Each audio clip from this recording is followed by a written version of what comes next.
Who is fit to be king? Currently, we are in the midst of the Succession War arc of Hunter x Hunter, which focuses on the battle between all of the Kakin princes who have to kill each other and be the last one standing to become the king of the entire country of Kakin. With all of the action and strategy in the arc, it's easy to overly focus on who is most likely to win. But today, I'm going to talk about a different angle on the Succession War and a discussion on who would actually bring the most success and prosperity to the country of Kakin if they won. First, we can look at the people who are definitely not fit to be king. Sale, the 8th prince, Momose, the 12th prince, and Kacho, the 10th, are all very much dead. So they are definitely not very good candidates. Even if those three were alive, none of them would be worthy though, for various reasons. Momose was a little too chill to be king and showed herself to be very weak with the fact that she was the first person to get assassinated in the Succession War, and that happened so early on. Sale is just an embodiment of self-indulgence and foolishness. This dude was in the middle of a succession war to the death, and he was just having parties while lying down in his bed, chilling with a bunch of women, and eating a bunch of food. And we could tell he'd been eating good, bro, because look at him. He would definitely never be able to run a country properly and lead it into success with this kind of personality, so he was definitely not fit to be king. Kacho, along with Fugetsu, who is the 11th prince and is like twins with Kacho, they were both trying to run away from the Succession War, which I'm not gonna lie shows a little weakness. And on top of that, they're shown to be pretty immature because of their age, which we saw when Fugetsu was demanding to see Kacho after getting caught away from her room after she teleported away. But because she was so young and inexperienced, she was like demanding to see Kacho, but didn't realize that she could be endangering both herself and Kacho because they could be under suspicion for conspiracy.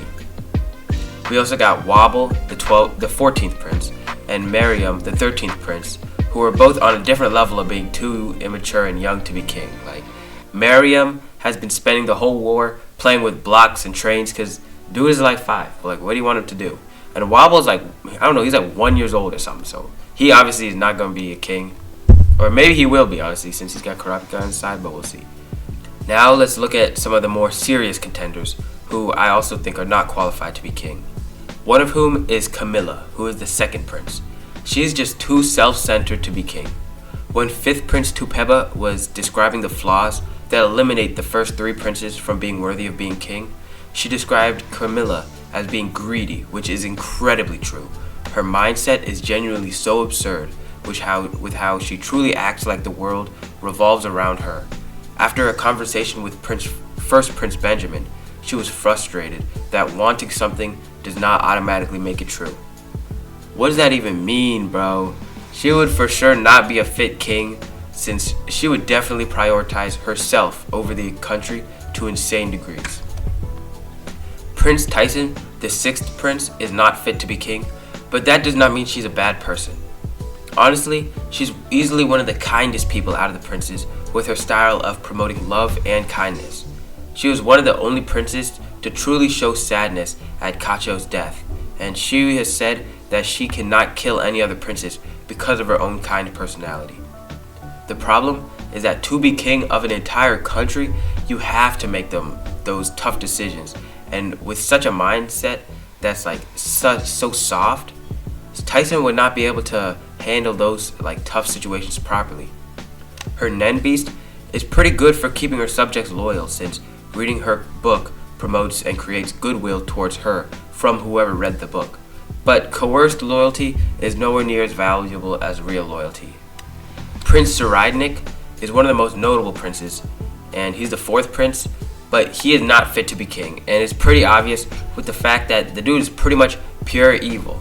His hobby is torturing and killing women, which is a pretty big red flag already, like, let's be honest. Nen Beasts are a manifestation of each prince's personality, and just looking at Tserriednich's Nen Beast, like, bruh. As a king, he would definitely have the power to get Kakin a lot of prosperity, since Tserriednich is such a genius with everything he tries. But he would also definitely cause a lot of people to suffer under him if he was king. I'm shouting out someone from the comments every video, and for this video, shout out Catnip Addict. He's been around for a bit and he's a real one, so shout out to him. Alright, back to the video. Neither Tupeba, the 5th prince, nor Lucerus, the 7th prince, would really be bad kings, but neither of them really bring a lot of insane value to the country of Kakin if they were kings. Tupeba has barely taken any offensive action in the succession war and has mostly been relying on alliances, which I feel shows a little weakness in her personality. I don't think she would be a bad king, but I also do not think that she has the power and the personality that would be able to lead Kakin to true greatness. Lucerus is also not really a bad dude, but I doubt he would bring Kakin much power and wealth. Lucerus has talked about wanting to help drug addicts if he becomes king, which is definitely a positive goal, but I feel that in the world of Hunter x Hunter, you need a bit more to you for you to truly bring proper prosperity and power to an entire country. Zhang Li, the 3rd prince, is not perfect, but I think that he could definitely bring a lot of wealth to the country of Kakin. Money is shown to be a big focus of his life, which is reflected in his Nen Beast, which creates coins. He is definitely not a perfect prince, and he is stated to be very indulgent by Tupeba, but I think that his Nen Beast could bring a lot of prosperity to Kakin. His Nen Beast has been stated to likely be the most successful after he becomes king, with the coins that his Nen Beast creates being able to be used to bring success, power, or wealth, or something like that to his kingdom after he becomes king and distributes them. Now, let's take a look at the 2 princes who I see as being the 2 best candidates for king by far. First, we have 1st Prince Benjamin. He is someone who holds a lot of power, a lot of influence, and he does have a very solid mindset for being king.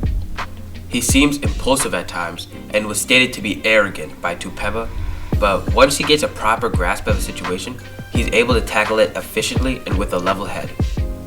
His top soldier, Balsamilko, has stated that Benjamin is both flexible and stern, which are both traits that make him a great king when properly balanced with one another. His minions are also very loyal to him, which is a very good sign for his future rule as king, since true loyalty from your subjects is an invaluable thing. Finally, we have the man who I see as the best candidate for king, and my favorite just character-wise out of all the princes and new characters in the Succession War, and that is Prince Halkenberg. He's kind-hearted enough to initially go against the Succession War, but he is also strong-willed enough to accept that in the end he had no choice but to steel himself and participate in the Succession War with all of his heart in order to bring about a brighter future for the country of Kakin. His Nen ability utilizes the incredible loyalty and bonds that he shares with his supporters, which shows how capable he is of leading people and gaining the loyalty of others. Halkenberg also has the guts to lead a country towards success, which can be seen when he's risking his own life in order to possess Balsamilko, who is 1st Prince Benjamin's top soldier.